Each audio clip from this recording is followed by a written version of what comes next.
کوئی بھی مشین خریدتے وقت ہم کمپنی پر خاص دھیان دیتے ہیں، وہیں کوئی ڈبہ بند سامان یا دوائی انگریڈینٹ یا کمپوزیشن دیکھے بنا ہم یوز ہی نہیں کرتے۔ چلے آج آم پر غور کریں جو ہر خاص اور آم کو پسند ہوتا ہے۔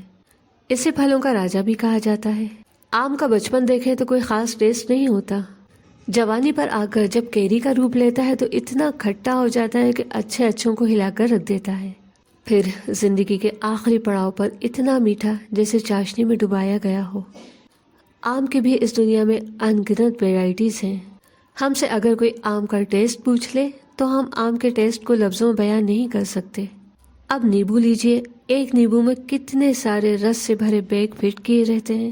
نیبو کے صرف ایک ریشے کا رس نکال کر کوئی ہم سے کہے اس رس کو واپس اسی ریشے میں بھر دو، ہم کیا دنیا کا کوئی بھی انسان واپس اس رس کو نیبو کے ریشے میں نہیں بھر سکتا۔ سبزیوں اور پھلوں کو کتنی ویرائٹیز ہیں، کوئی انسان گن نہیں سکتا، گننا ناممکن ہے۔ اب پھولوں پر غور کریں، ان کا کلر کمبینیشن دیکھیں، پنکھڑیوں کو کس سلیقے سے جمایا گیا ہے۔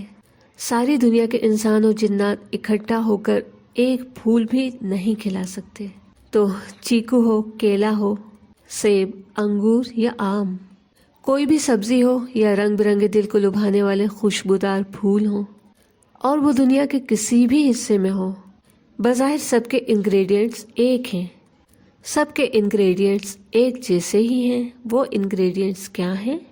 مٹی، پانی، ہوا اور آگ یعنی دھوپ۔ جب یہ چاروں چیزیں ملی تو ہمارے سامنے طرح طرح کے پھل، سبزی اور رنگ برنگے پھول آ گئے۔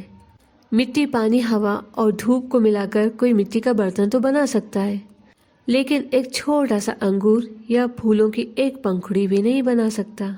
یہ کرشمہ تو صرف ایک رب کا ہے، یہ رب کی قدرت ہے۔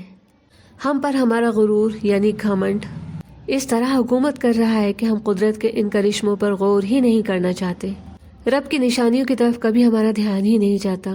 نتیجہ یہ ہوا کہ ہم اپنے ہی مالک، اپنے خالق، اپنے کریٹر سے اتنے دور ہو گئے کہ اس سے محبت کرنے کے بجائے، اس کی کریشن سے محبت کرنے کے بجائے، اس کے نام پر ایک دوسرے کی عزت کرنے کے بجائے ایک دوسرے سے نفرت کرنے لگے، لڑنے جھگڑنے لگے۔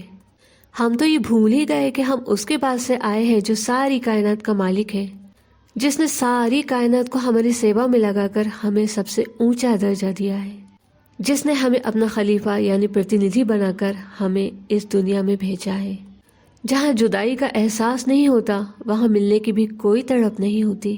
ہم پر ہمارا غرور کچھ اس طرح حاوی ہو گیا کہ ہم گمراہ ہو گئے، اس طرح بھٹکے کہ جس سے ملنے کی ہمارے اندر تڑپ ہونا چاہیے تھی، ہمارا دل جس سے ملنے کے لیے بے چین ہونا تھا، ہم اس سے ملنا ہی نہیں چاہتے۔ ہم ڈرنے لگے ہیں اس کے پاس جانے کے نام سے بھی، ہمیں دہشت ہے موت کے نام سے، جو اپنے رب سے ملنے کا ایک ذریعہ ہے۔ اور یہ سب اس لیے کہ ہم اپنی جڑوں سے بہت دور نکل آئے ہیں۔ چلیں اب تک جو ہوا سو ہوا، اب ہم اپنی جڑوں کی طرف لوٹ چلیں ہم اپنی جڑوں کی طرف۔